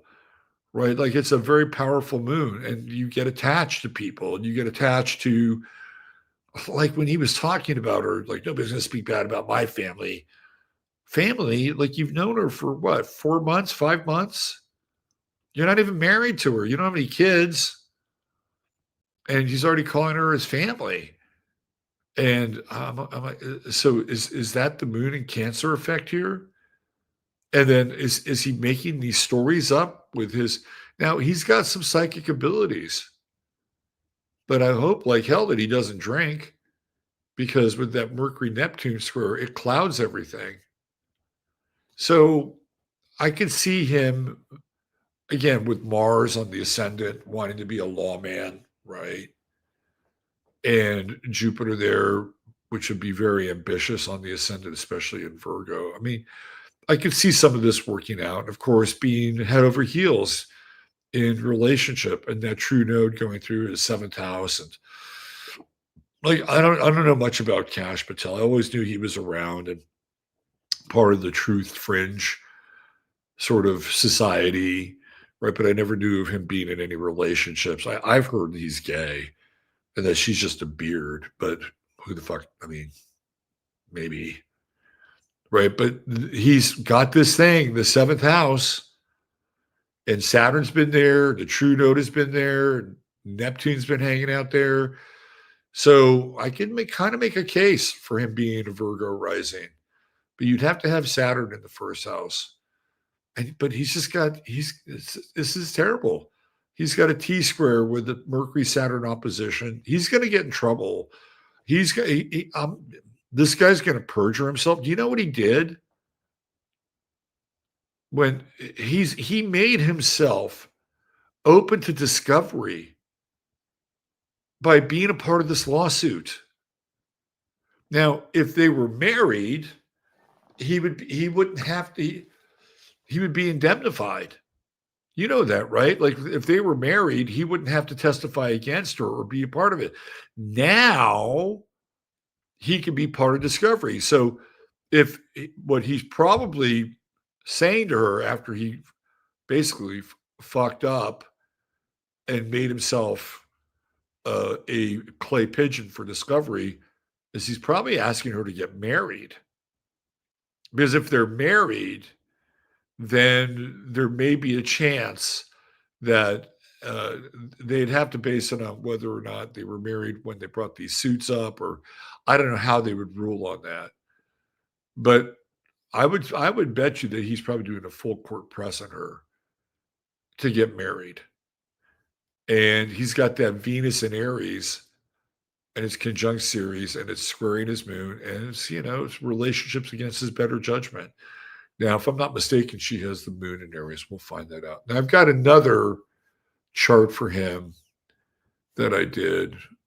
And this was the Capricorn rising chart, which puts Pluto in his first house and definitely puts the heat on him. So I was playing with either Virgo rising with Saturn and Virgo in the first, or Capricorn rising to give him that, weird asymmetrical kind of. I think I like Virgo rising a little bit better. It puts a lot of his Piscean stuff down here in the second house, which is foundational. But what's also weird is that, and I'll show you when I get to their charts, they both have the true node in Leo at the same degree, which means they're 18 and a half years apart, because that's how long a nodal transit is 18 and a half years. They both have the true node at 29 Leo. So there's a there in a weird way.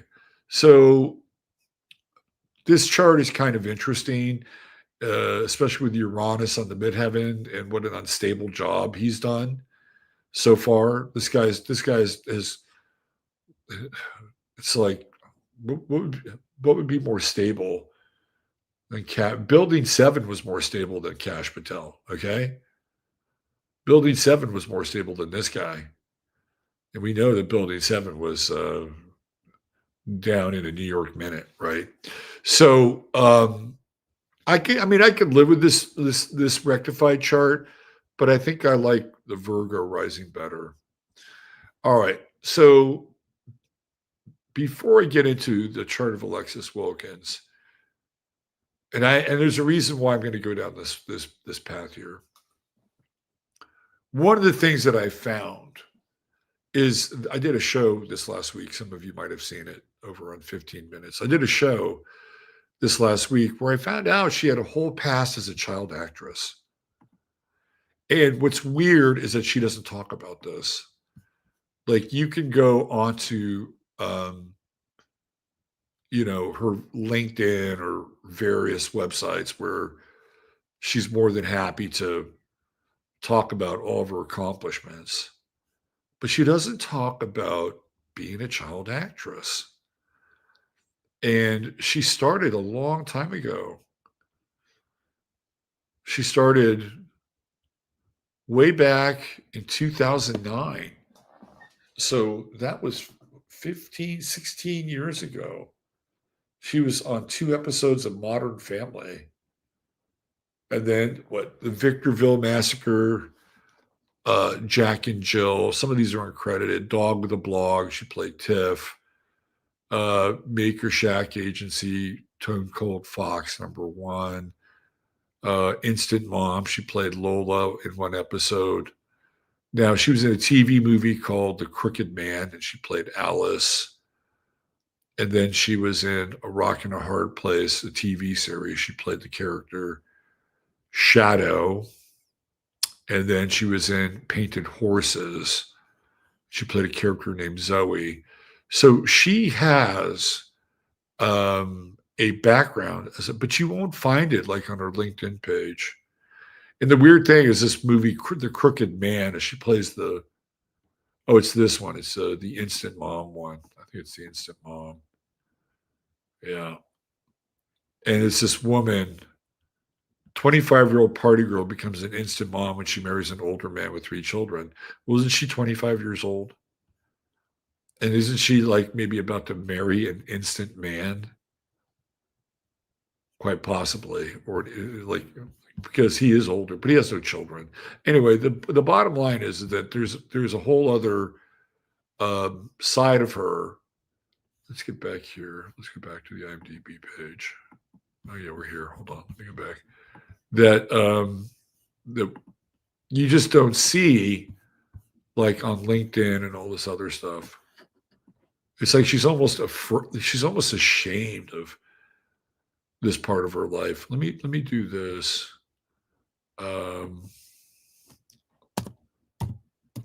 There's a picture of her with Ed O'Neill from Modern Family. Let me see here. And for those of you who saw my show the other day, you'll know this picture. And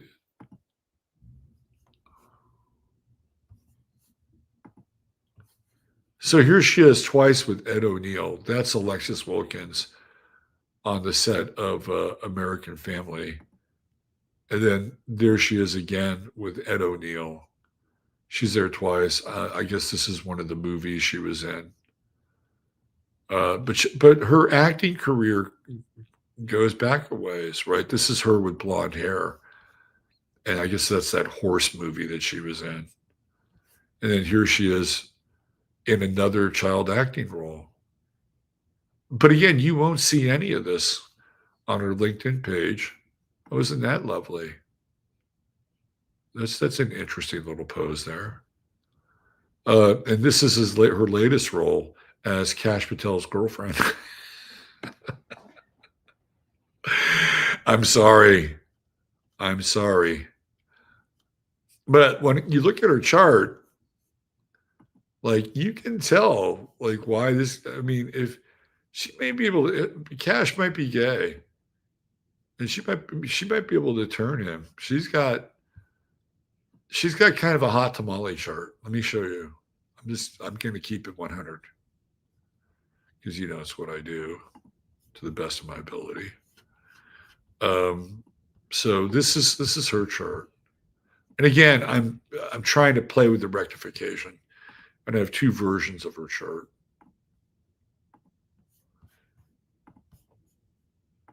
So this is her as a Scorpio rising, double Scorpio. And she has a fair amount of Scorpio in her chart, right? So she's got Juno in Scorpio, Sun in Scorpio, Chiron in Scorpio, and Venus all in Scorpio. And I felt like having Venus on her ascendant kind of fits. You know what I mean? Because she's attractive. She's not very tall. She's like 5 foot. But she also has that she's dark. Like she has dark hair, dark eyebrows, dark eyes. I believe she's Armenian on her mother's side. They lived in Southern California for a while. I believe the mother's last name is Babujian, and the mother is in the aerospace industry, which is unusual, right? And the father, of course, is retired Navy and is some kind of mining consultant, whatever that means. And it just feels like one of these Laurel Canyon families.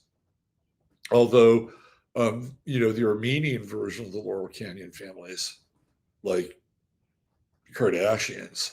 Maybe not quite that extreme.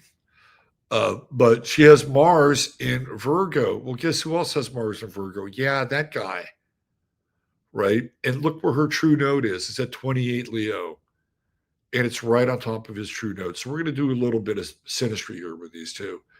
But she also has Saturn in Aries. Now, if I play with a different time, that's at 6:30 a.m. The moon just went into Taurus. So Alexis Wilkins is born on a full moon. And full moon people tend to be out there, right? They wind up being in the public eye. This is their lifetime to theoretically shine, right? And if you go down here, right, in the fourth house, this is where you're going to find some of Kash Patel's material because he's a Pisces. I believe it or not, I think these two, weirdly enough, have a connection. I'm going to now, to the degree that their connection is beyond skin deep, that's a whole other story. But there's enough here astrologically with some of these planets where I could see how they've hooked up. I could see where there's this crossover, right? So I have her, this is her as a Scorpio rising. She's got Mercury and Pluto in Sagittarius. Now, you would think that with Mercury and Pluto in Sagittarius, that she would be a truth teller, right? But it's also squaring Mars and Virgo. And who do we know that we just saw who has Mars Virgo? It's Kash Patel, right? And his Saturn is conjunct her Mars. So if you look at, we'll get into that when we do the synastry, right? But I could see where she'd be like very seductive with all that Scorpio in her chart. And he's a Pisces and he's got a Cancer moon. So he's just going to melt with that shit. Right? Like all her steamy Scorpio side will, melt Kash Patel's ice caps. Maybe even flip his preference. Who knows, right? But I could see this. I could totally see this. Now she went through something at 21 recently that flipped her. That was 3 years ago. Now the other thing is, which is kind of weird, is that when she was at Prager? She was also the press secretary for this representative, this U.S. representative, Hamadeh, I think his name is, from Arizona. And so she was his press secretary in Washington, D.C. for 5 months. Like she just stopped doing that back in July. So she became, the Patel full-time squeeze, July, August, September, October, November, 5 months. So she can pursue her burgeoning country and Western music and singing career, which, by the way, I think she has a modicum of talent for. Like when you get into that world, it's very, very generic, and it's more about look and who writes your songs than anything else. It's not like the topics are very demanding. You're rarely going to hear a country and Western song talk about the fall of the Twin Towers and questioning who was behind it. You're not going to hear anybody singing a song like, Dick Cheney's in hell. Dick Cheney's in hell. They rang that bell and Dick Cheney's in hell. Well, old Dick, he was in charge on 9/11. And on that day, he knew he wouldn't get to heaven. Right? Nobody does that. So it's a script. It's all scripted. It's a you got to be tough enough. You got to have some grit, right? True love is going to get us through it.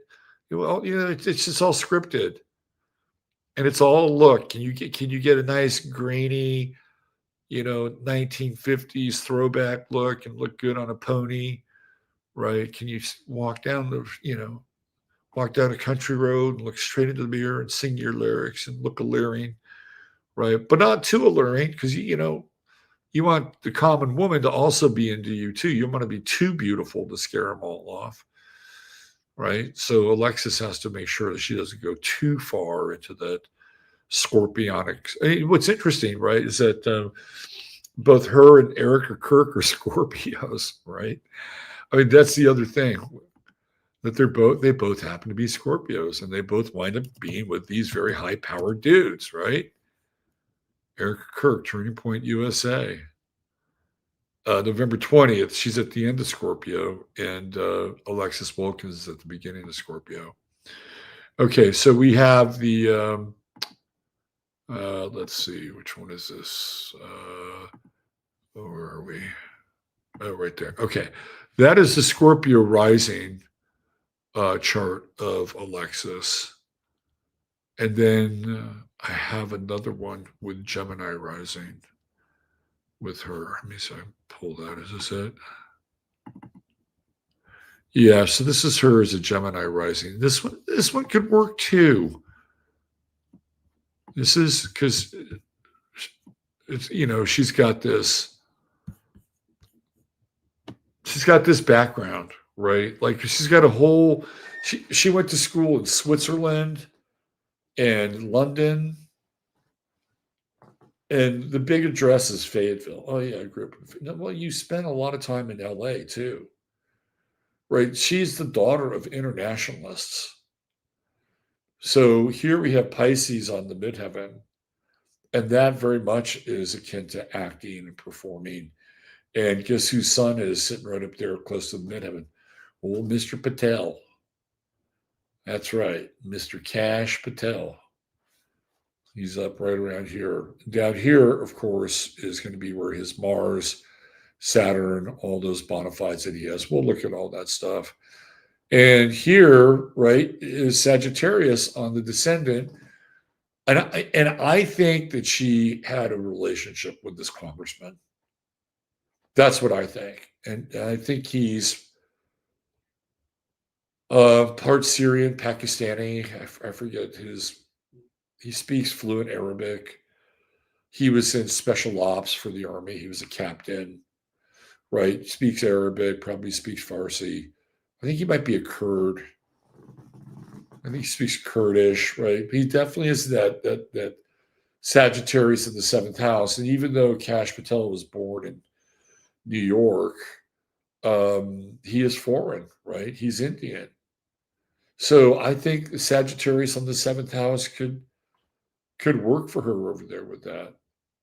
And then down here, you've got that true node of Leo in the third house, which allows her to, that's the fourth house.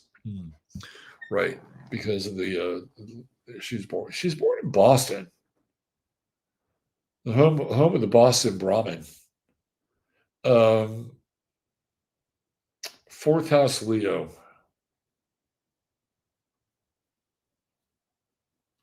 Yeah, I mean, I can see that, right? Like, I could kind of see that. And Kash Patel's true node is down here as well. And him getting on the FBI plane to fly to go see her. But all this over here this is all in the sixth house and working. And one of the things that, whether you think acting and taking horse riding lessons and all these other things is working, she's worked. She has been a working actress for quite a long time, right? 2015, so she was like 7 when she first started out. That's how old she was, 7 years old. That can be very sixth housey with all those scorpionic elements there. All right, so let's see their charts together. I know that's what you're all waiting for. And I do think there is a bit of a there. There is a little something. So this is with Kash as a Virgo rising. So there's his Jupiter, there's his Mars. That's the true node, right? There's her true node. They're like right there on top of pretty much on top of one another. So I think that there is something about their trajectory that has clearly brought them together, right? So with her Mars here, if he is a Virgo rising, she'd be asserting some influence over Mr. Patel now, wouldn't she? Uh, the other thing is that her Jupiter is right on his Mercury and they both have the same palace, which is really, really weird. So they have these weird connections with some of these planets, right? Pallas, True Node, of course, the South nodes are going to be the same. So she's got probably a bit of a better True Node because at least it's not anoretic, it's at 28. So they both want to be stars. Kash wants to play sheriff, and I don't know, she wants to be in her own Western, right? And so her Jupiter, I can tell you right now, she has told this guy things that he's never heard before. Seriously. Like, she has encouraged him, she has pumped him up, like, she has got him believing in himself. Like, "I believe in you, babe, you're so great. America's so blessed to have you. I'm so" stuff like that, and like, she could mean it. She could totally mean it, because she's got this I don't know, man, she's got this Saturn thing going on, right? Like, the older dude. She's got this Saturn in Aries, and that's older men. And she's getting ready to have her Saturn return, right? And her moon is on his Chiron, and I feel like in a lot of ways that makes him vulnerable. There's that full moon. You can see that right there, right? There's her sun. There's the full moon. Um, so there definitely is a there, right? They have this weird connection, and so I would say that they'd be thinking about each other and somebody would call or text the other, right? Like, they have some very interesting telepathy amongst one another. And that'll be the thing that gets him to be hooked in with this whole idea around family. And I can tell you right now, she is telling him things he's never heard before. And, if they've gotten between the sheets with all that Scorpio energy, like, she's very, very exotic and very, very, intoxicating. But she's also this lady in black, right? Because there's that black moon Lilith in Scorpio right on the outside right there. Where's Cash of his black moon Lilith? It's in Virgo.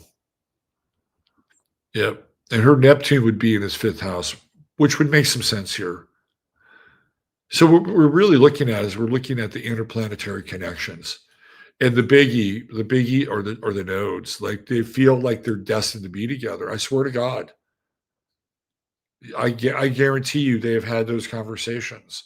Now, whether or not she is a double something, right? That's a whole other thing. And with Gemini rising, I could kind of see her being able to bifurcate. But I guarantee you talk to the two of them, and they're convinced that God brought them together. I tell you right now, they're convinced. And it's these true nodes. And they're 18 and a half years apart. That's how much of a difference there is between the two of them.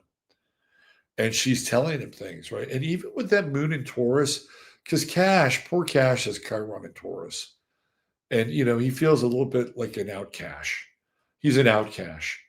But her moon in Taurus grounds him, right? Her moon in Taurus makes him feel normal. Like, he's with a pretty girl and he's a normal human being. And he's not some outcast, even though he's part of the Brahmin caste in the country he's from, right? She makes him feel like he's a regular dude with that moon conjunct his Chiron. No wonder he's into her. I mean, also the Sun Venus stuff in Scorpio is very seductive. So would she be with him otherwise? Time will tell, because I guarantee you, this thing with the true node is what brought them together. They feel like they're, and when you have that really heady, frothy kind of, oh, we feel destined to be together, like God brought us together. And you look at all the things. Well, she had to break up with the guy from Arizona to make it happen. At first, I'm not saying she was. I have to be careful. Like, she was press secretary for this dude. Okay, for 5 months. Doesn't really talk about it. I'm just speculating. It is pure speculation on my part. Pure speculation. But since we're in the realm of astrology, and this is for entertainment purposes only, um, that there is something here. Like, oh yeah, yeah, you're right, Boo. You're right, Boo. All these things had to happen for us to come together. It's a miracle, right? Like, do you believe in Ganesh? Yeah, I really like chocolate Ganesh. It's really good. We have a place we go to sometimes here in Nashville, has the place best chocolate ganache. No, that's ganache. I'm talking about the elephant god. Oh, that. Oh, yeah, interesting. Well, ganache. We need to set up a shrine together. Don't tell my parents that, okay? They spent all this money on having me go to PragerU and Hillsdale College, so I got to make sure that I don't come across too much of as a transcendentalist. Anyway, she's given this guy things that he's never had before. And that's why I think he is so. And even with his moon in Cancer coming in and trining her sun and trining her Venus, like the moon in Cancer attaches, and he used the word family, right? He's like, all of a sudden now she's part of his family. Well, you should have gone all the way and married her, because now you're going to have to deal with these lawsuits and you're not indemnified. Now, it'll be interesting to see what happens. Will she marry Kash Patel? Well, what happens if he gives her a ring? Like, seems to me like he's that cuckoo over her. Even if some people still believe that she's nothing but a beard. Do I think it could last? Probably not. No. It's because she has Uranus in Aquarius, and it squares her moon, and it squares her sun Venus, and well, more her moon. Moon's opposing sun Venus. And these things don't necessarily last a long time, right? These emotional connections. With the moon Uranus square, you're kind of on to the next one and on to the next one. But you can tell she's into older men, Saturn in Aries. And she likes men that are involved in the law. That's Aries, right? Enforcement. Her father was in the Navy, naval intelligence. It's military. I don't care if he's Navy, Air Force, Army. Aries is the military. She's a military father, Saturn in Aries. And Patel is not quite military, but the FBI is a martial agency. So interesting. She's close to both her parents. You can see that with the moon Saturn conjunction. And you can look at those pictures, and she is way, way, way, way, way, way more mature, right? When she's young. She just has that precociousness of that moon Saturn conjunction. It's like it permeates her, old before her years, right? And I think she might be a Gemini rising. I think I might go with that. Although Scorpio, leave some notes. You armchair and semi-professional and professional astrologers out there. Why don't you leave some comments in the comment section and tell me what your best guess for the rising signs for both Kash and Alexis are. Why don't you do that? It'll spark some good discussion. I just don't see this lasting, though. I don't see it holding together. That's my 2 cents on it. Okay, so we started at 7. It's 9 p.m. And guess what? I'm not gonna keep you in class for much longer. I really think class is adjourned. So what have we learned today? What have we learned today, class? We've learned that Thursday is a day you should circle on your calendar. We're going to call that D Day for Dirt Day. And there's some other stuff in there as well. But we've also learned that Kash Patel has a disaster of a chart. He shouldn't be anywhere near being the head of the FBI. That's number one. And number two, he's dealing with a very sophisticated, worldly young Scorpio who has a very interesting past that doesn't show up unless you go digging for it. And they have some interesting connections between them, namely the sense of destiny. And whether or not that plays out, that remains to be seen. I think there's too much tension with that Uranus Moon Chiron square. And if he puts pressure on her to get married, I'm not sure she's going to do that. And that might be the straw that breaks the camel's back. Now, they may have to keep this relationship up for appearances for a while, especially if there are 3 pending lawsuits, which there are. It's a total embarrassment. And it's basically being done to scare people off about talking about the I country, the IL country. This is what this is all about. And Kash Patel has become a cuck, right? He's cucked out. And again, it's the mutability of the chart. He can't make a clear, fast decision without backtracking or having to do somebody else's bidding. This guy shouldn't be anywhere near the White House. Maybe some lower level position in the DEA, he might be okay. But head of the FBI is dangerous. Dangerous. And it's all about context, right? I'm not saying that he shouldn't have a position in the government, but I'm not sure this is the one just based on the chart. He doesn't have a strong chart. He has a chart that does not have any character. He has no spine. There's no backbone in the chart. And he just wants to be loved and he wants a family. He desperately wants that family with the moon in Cancer.